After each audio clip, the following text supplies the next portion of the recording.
여러분 안녕하십니까? 정인국수학과의 닥터 데이비드 청입니다. 여러분들 우리 한국 속담 중에 식자우환이라는 것이 있습니다.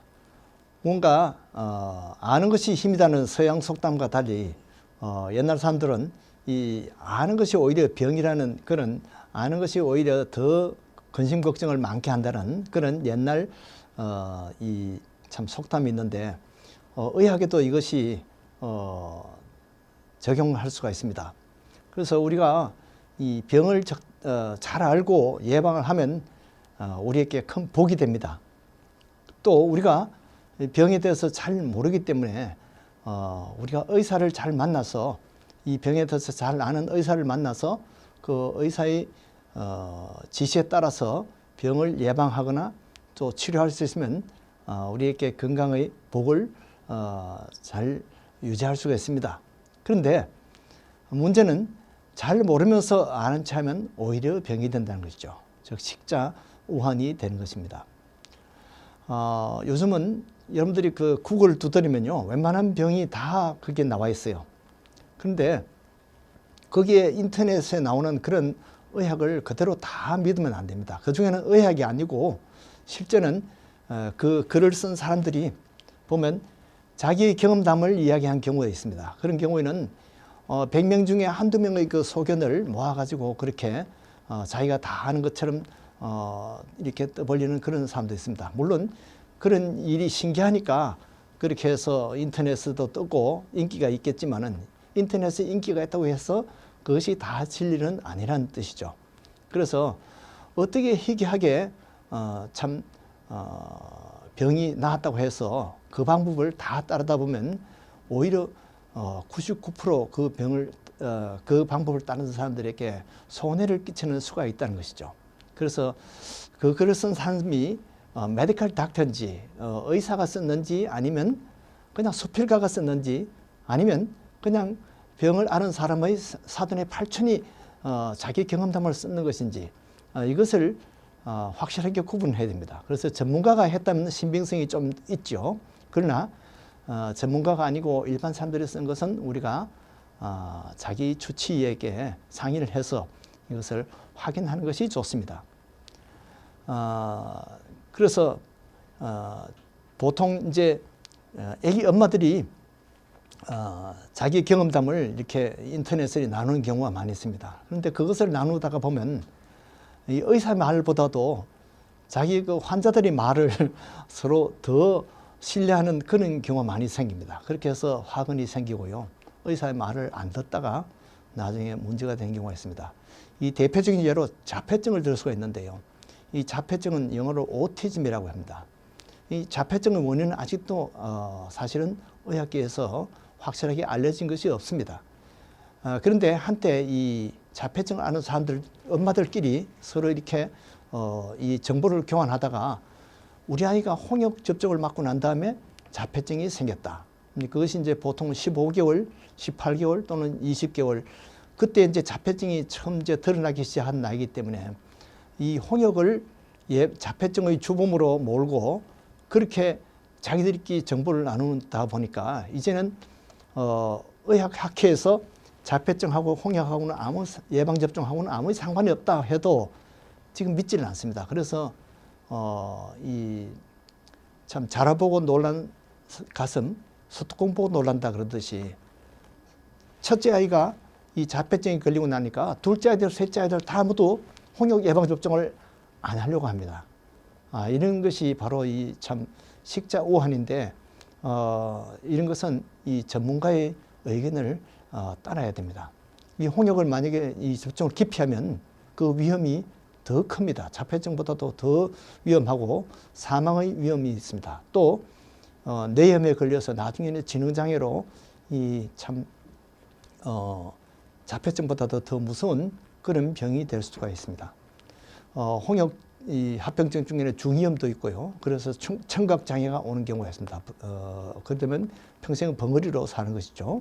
그리고 홍역이 그 폐렴이나 이 바이러스 또는 세균성 2차 감염이 폐렴이 걸릴 수가 많습니다.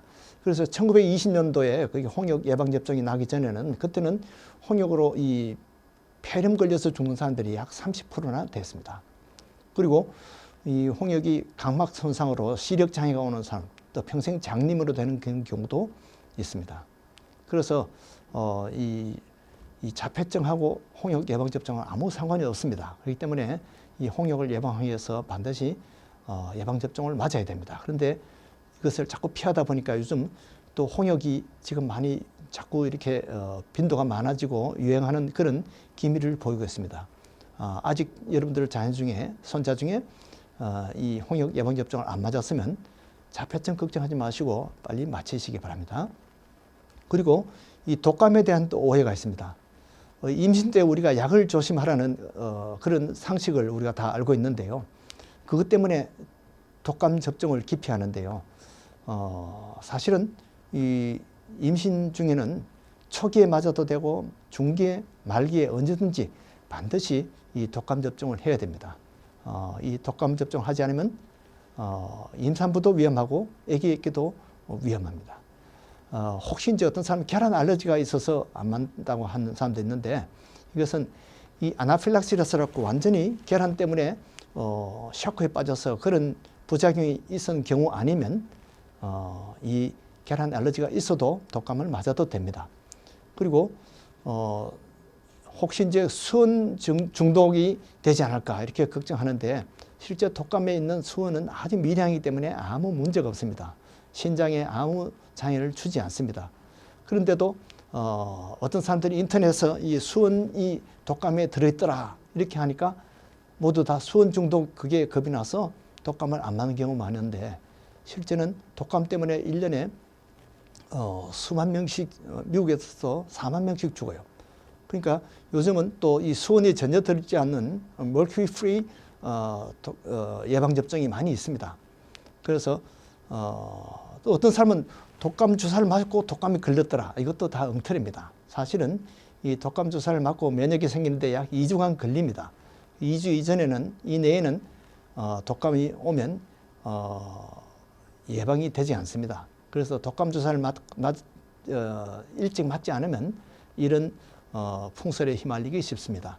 그래서 제때제때 미리 맞는 것이 좋습니다. 미국에서는 해마다 40만 명이 독감에 걸려서 그중에 약 4만 명이 사망을 합니다. 독감을 아직 안 맞았으면 지금이라도 빨리 맞으시기 바랍니다. 자, 그리고 이제 이 최근에 나오는 HPV 접종이 있습니다. 이것은 자궁암 예방 접종인데요. 자궁암과 또 남자들에게 생길 수 있는 여러 가지 항문에 생기는 또 장에 생기는 그런 암을 예방할 수 있는 예방 접종입니다. 이것은 아주 안전한 예방 접종이다. 그런데 그동안에는 4종류의 바이러스만 면역이 됐지만은 이제 올해부터는 이제 9가지 면역을 할 수가 있습니다. 그래서 훨씬 더 이제 예방이 더 좋아졌습니다. 9세에서 19세까지 3회 접종을 6개월에 걸쳐서 3회 맞는 것이 좋습니다. 보통 미국에서는 해마다 4,000명이 이 자궁암으로 사망을 합니다. 그러니까 이 예방접종을 빨리 맞아주는 것이 좋습니다. 혹시 19세가 지났으면 이 주사가 훨씬 비싸지는데요. 주사값이 약 220불 이상 됩니다. 그래서 19세 이하에 맞으면 훨씬 싼 값에 예방접종을 할 수 있습니다. 그리고 이제 어릴 때부터 이제 아이들이 열꽃이 많이 생기는데 이 열꽃이라는 것이 사실은 어설프게 알다 보면 오히려 자기 아는 지식과 다른 그런 방향으로 가기 쉽습니다. 보통 이제 열꽃 중에 이 경미한 것은 장미진이라든지 수족구 또는 에코, 콕사키, 피프스 디지즈 이런 것들은 비교적 덜 위험한 그런 병이지만은 그러나 이 장미진도 열경기를 할 수 있고 또 실제 이 수족구인 줄 알았는데 나중에 보니까 수두나 이 천연두일 수도 있고요. 또 이것이 마비라든지 내막염, 심근염 이런 것이 콕사키로 올 수가 있습니다. 또 이 피프스 디지즈도 유산이나 빈혈과 연결이 될 수가 있고요. 또 이 위험한 열꽃 중에는 이 홍역 같은 것이 있을 수 있습니다. 또 풍진 같은 것은 임신 초기에 걸리게 되면 이 기형아가 생기는 그런 무서운 병입니다. 그리고 또 열꽃 중에는 이 성홍열이라든지 단독같이 항생제를 반드시 써야 되는 그런 열꽃이 있습니다. 또 그 중에는 이 셀룰라이티스, 봉화직염이라고 하는데요. 이 셀룰라이티스 중에도 눈가에 생기는 이 오비탈 셀룰라이티스는 아주 위험한 그런 열꽃입니다. 그리고 이 열꽃 중에 카와사키는 이 심장이 나빠지는 심장을 조사해야 되는 그런 병입니다. 열꽃이 있다고 여러분들이 턱만하지 마시고 의사의 진찰을 받는 것이 좋습니다. 그리고 이제 남성 호르몬을 아는 사람들은 운동선수들이 그것을 많이 쓰는데요. 얼마 전에 또 이 박태환 선수와 그 알렉스 로드리게스 양키즈 광타자죠. 이런 사람들이 이 남성 호르몬을 써가지고 메달을 박탈되고 지금 정직되는 그런 참 소동을 겪고 있습니다. 이런 호르몬을 모르는 것이 좋습니다. 이 광우병 파동도 사실은 너무 알아서 탈인데요. 옛날 그 MBC TV 그 PD 수첩 때문에 비전문인이 흥미 위주로 축제했다가 이것을 사실은 한국에 큰 피해를 입혔습니다. 이 파푸아 뉴기니아라는 섬에는 너무 무지해서 이 장례식 할 때 이 조상의 시체를 나눠 먹는 그런 습관이 있습니다. 그래서 이 쿠루병이라는 바로 이 광우병 비슷한 그런 병이 생겼는데 이것은 이 PD 수첩은 너무 알아서 식자우환이 된 것이죠. 자, 그리고 마약과 이 대마초 같은 것이 있는데요. 이 마리화나가 옛날에 우리 어릴 때는 삼농사를 보고도 우리가 중독이 없었습니다. 관심이 없었어요. 근데 요즘은 금지되니까 이제 호기심이 생겨서 쓰는데 요즘은 기침약에 있는 코데인이라든지 DM 성분, 이 접착제 본드 이런 것도 마약으로 사용하는 것이 지금 아는 것이 병이 되고 있습니다. 또 그 외에 이제 이 도박이라든지 바둑, 골프 또는 이 공산당이라든지 이 스마트폰 같은 이런 것은 아는 것이 다 이 병이 되는 수가 많습니다. 또 섹스도 이성에 눈 뜨면서 알면서 이제 부모 갈등이 생기고 너무 일찍 밝히면 절제를 못해서 문제가 됩니다. 이 운전도 초보자들이 좀 할 줄 안다고 하다가 사고를 많이 내게 됩니다. 성숙하면 오히려 더 조심하고 안전하게 되는 것이죠. 문제는 이제 모르고 죄 짓는 것보다 알고 죄 짓는 것이 더 중요합니다. 죄의 쾌락을 모르는 게 약인데 이 선악과를 따먹은 이후로 우리는 다 모두 이 죄의 쾌락에 오염되어 있습니다. 나이가 들수록 죄의 맛으로 중독이 되어 있습니다. 죄의 결과는 사망입니다. 여러분도 예수 믿고 변화받고 구원받는 축복이 있기를 바랍니다. 안녕히 계십시오. 사랑과 정성으로 진료하는 정인국 소아과는 37-28 팔슨스 블루바드에 있습니다. 문의 전화는 718-961-2600입니다.